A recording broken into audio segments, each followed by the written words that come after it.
guys, good morning and welcome back to our YouTube channel. Good morning. Good morning pa rin kahit hindi maganda yung mood ngayong umaga. Ay nako. Naano ako na ewan ko ba? Pakiramdam ko hindi talaga ako mahal ng mga in-laws ko, guys. Alam mo, sa totoo lang ayaw kong magdrama. Pero ang tagal na akong nagtitiis na ganyan yung pakikitungo nila sa akin, sa amin. Ayaw kong umiyak, ayaw kong magdrama, ayaw kong mag-emote ba. Kaya lang, nakakaano lang. Yung ganyan na ginagawa nila sa akin, lalong lumalayo yung loob ko sa kanila. Yung hindi man lang nila kami matulungan, yung hindi ko naman hinihingi na alagaan nila ako. Ang akin lang, yung mahawakan man lang sana nila si Tonton kahit isang oras lang para kahit paano naman makabawi-bawi man lang sana ako ng hulog ko. Wala man. Nung isang araw yata yun, nung kahapon yata yun, sabi ko kay Asis, tama, nung isang araw yata yun.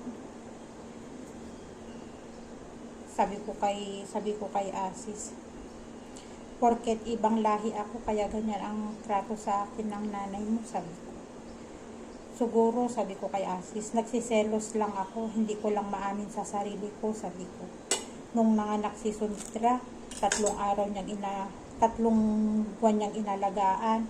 Tapos yung bata, ako 3 buwan na ako yung nagpapaligo sa bata. Tapos nung ako na yung nanganak, wala man lang. Hindi man lang nila kami mapuntahan dito sa bahay, maalalayan man lang sana sa mga gawain. Ganyan. Diba may nabanggit ako nung nakaraan na alas 8:30, hindi pa ako nakapagluto kasi ayaw magpapaba ni Tonton. Nagugutom na si Asher.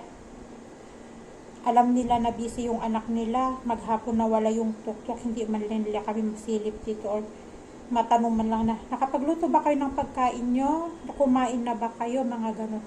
Sa totoo lang ayaw kong magdrama, aga-aga kasi, ayaw ko sanang mag-emote, pero yung pakiramdam na yung bahay ng biyanan mo tapat na tapat ng bahay pero hindi man lang nila kayo maalagaan. Alam naman nila na halos kapapanganak ko lang. Halos isang buwan, halos 2 buwan pa lang naman ako kapapanganak kung tutusin. Hindi ko man kaya lahat ng trabaho dito, lalo kapag wala si Asis. Nandyan lang naman sila sa tapat, hindi man lang nila kami maalalayan ng kahit konti lang. Hindi ko naman hinihingi na isang buong araw ba. Yung mapuntahan lang ba saglit, mahawakan lang ba saglit si Tonton para matapos ko ba yung trabaho ko, maasikaso ko din ba si Asher, lalo't maliit pa naman si Tonton. Okay sana kung si Tonton pwede ko nang ilagay sa stroller ng matagal ba, yung talagang nakakaupo na siya tapos may ilagay ko na siya sa stroller, walang problema naman sana kung ganun. Kaso nilalagay ko lang si Babo sa stroller paminsan-minsan lang kasi nga hindi pa siya nakakaupo. Tapos kapag napagod siya, yun, kinukuha ko din. Kapag yung no choice na lang talaga ako, nilalagay ko siya sa stroller. Dinadala ko siya sa may kusina para makatapos ako ng niluluto ko ba. Tapos yung hihilingin mo lang na kahit isang oras lang, ipapahawak mo yung bata para makatulog. Kabibigay mo pa lang yung bata, wala pang 5 minuto, ibabalik na. Paano ako matutulog? Lalo't may gabi na si Tonton gising. Kagaya kagabi, gising siya ng simula alas 12 hanggang alas 3 ng madaling araw, gising siya. Ngayong umaga, ayan, kulang-kulang ang tulog ko. Nakakaramdam ako ng pagkahilo. Minsan nakakaramdam ako ng sakit ng ulo. Minsan iniisip ko, wala siyang time mag-alaga sa apo niya sa akin, pero marami siyang oras mag-alaga sa apo niyang babae. Kaya nga sabi ko, siguro nagsiselos ako sa pag-aalaga niya sa apo niyang babae. Na hindi niya magawang pag-aalaga sa apo niya sa akin porket mga lalaki ang mga anak. Hindi ko lang din maamin sa sarili ko na nagsiselos din siguro ako na gano'n yung pinapakita niya sa akin. Kaya nga nabanggit ko kay Asis, siguro dahil ibang lahi ako, kaya ganyan yung trato nila. Hindi mo man lang makitaan ng concern. Anak din naman nila si Asis. Manugang din naman nila ako, pero iba yung, ay naku, ewan. Tagal ko nang tinitiis.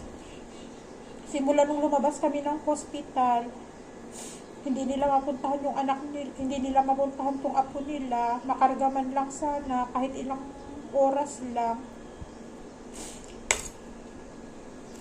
Pilit kong iniintindi, okay, dahil may gawain din sila, pero kapag yung napagod ka na, tapos gusto mong magpahinga ng konti, gusto mo man lang sanang itulog ng konti, yung sobrang kuya, tapos yung hindi nila maalagaan yung anak mo, nakakapagtampo minsan. Nagdradrama ako aga-aga, guys.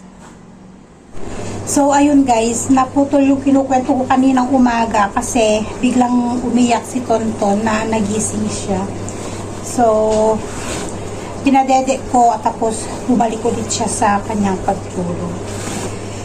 Ay, so yun nga, medyo siguro yung sa pagtitiis ko, medyo mabigat na sa dibdib ko. Kaya ayun, nailabas ko sa inyo. Although, sinasabi ko naman kay Julie, pag nag-uusap kami ni Julie, kay Julie ako naglalabas ng sama ng loob. Tapos nagkukwento din ako sa mga chiton mamshis. Actually, alam nila yung ganun na hinaing ko, na hindi man lang nila kami matulungan nga.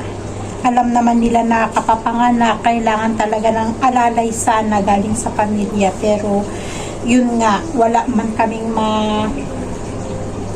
akong maasahan na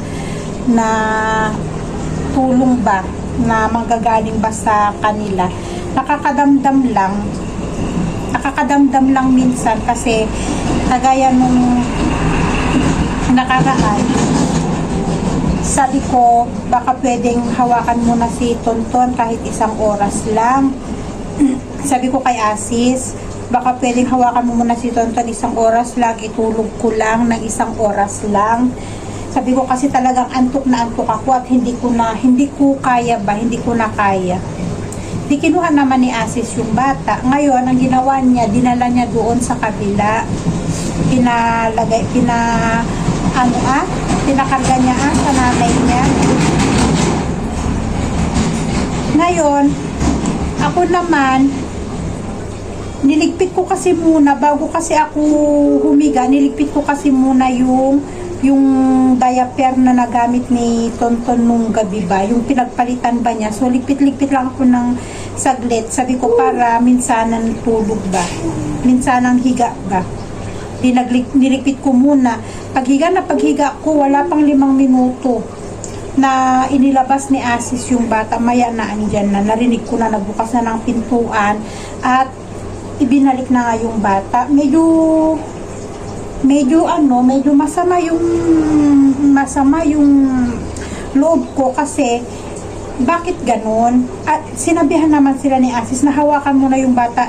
Alam naman nila na napuyat ako nung gabi na yon, kaya ko nga pinahawak muna sa kanila yung bata. Humingi nga ako ng kahit isang oras lang, pero bakit naman ganon na ibinalik agad? Kaya ang sabi ni Asis sa akin, nasa'yo na ulit yung bata. Sabi ko, oo, ibinalik naman, di man nila malagaan.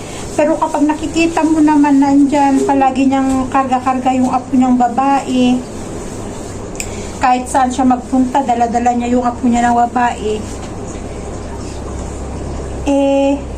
Ang amin lang naman sana, since wala namang trabaho yung kapatid ni Asis, nandyan lang din naman siya sa bahay, bakit hindi niya ipahawak yung anak niya dun sa tatay? Alagaan mo muna tong anak mo kasi puntahan ko lang ang ate mo. Parang ganun ba? Kasi Sa akin kung nanay ka at alam mo naman na nanganak kapahalos kapapanganak lang yung anak mo, alam mo naman na kailangan talaga ng tulong kasi hindi naman basta-basta makakakilos ba, lalo't may maliit. Pero ewan ko, hindi yata nila naiisip yung bagay na yun. Sabi ko nga, iniintindi ko naman, gusto ko namang unawain, gusto ko namang intindihin sana, kaya lang kahit anong pag-iintindi naman ang gawin mo kung ganun at ganun, parang napupuno na ako. Minsan nawawala na yung pagmamahal ko sa kanila bilang magulang ni Asis. Minsan pag nakikita ko silang ganyan, wala akong nararamdaman na pagmamahal sa kanila. Ang nararamdaman ko pagtatampo, mainit ang dugo ko. Yun ang nararamdaman ko pag nakikita ko sila.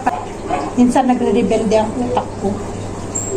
Minsan sinasabi ko sa utak ko, minsan inilalabas ko kay Asis. Sabi ko, wag lang talaga dumating talaga yung panahon. Handa sila. Minsan sinasabi ko, wag silang magpapaalaga sa akin dahil hindi man nila inalagaan ang mga apo nila sa akin. Magpaalaga sila dun sa manugang nilang isa o magpaalaga sila dun sa apo nila na inalagaan talaga nila. Nagre-rebelde ang utak ko minsan, guys. Talagang masama ang loob ko. Si Asis nga, napapansin din ni Asis. Sabi nga din ni Asis, simula nung lumabas tayo ng hospital, hindi man lang kayo pinuntahan tumulong-tulong, lalo nung kasagsagan na kahit man lang sana yung maghugas-hugas man lang sana ng pinggan o ipagluto man lang sana kami. Lalo't alam nila na busy si Asis sa pamamasada niya kasi minsan hindi makatanggi si Asis sa pasahero niya kasi ang kukulit na kasi, kaya hindi siya makatanggi. Yun man lang sana, yung ipagluto ka man lang sana, dahil alam naman nila na hindi pa ako makakakilos ng maayos, lalo nasisarian ako, hindi man ako basta makabuhat-buhat ng mga bagay-bagay. Sa totoo lang, kinakaya lang namin dahil wala man talaga kami maasahan. Kinakaya lang talaga namin na mga gawain, mga dapat gawin, dahil wala man, hindi man nila kami mapuntahan. Yun yung nakakapagtampo talaga minsan. Ayan, umiyak na naman si Babu, nagising na siya. So yun lang guys, pasensya na kung medyo naglabas ako ng sama ng loob kasi talagang sobrang bigat na hindi ko na siya kayang dalhin. At yun nga, pinipigilan ko din na wag umiyak dahil ayaw ko talagang umiyak. Gusto kong magpakatatag para sa mga anak ko. Yun ang iniisip ko na lang. So pasensya na guys at salamat mga suporta nyo araw-araw. See you in our next vlog everyone. Bye and God bless us.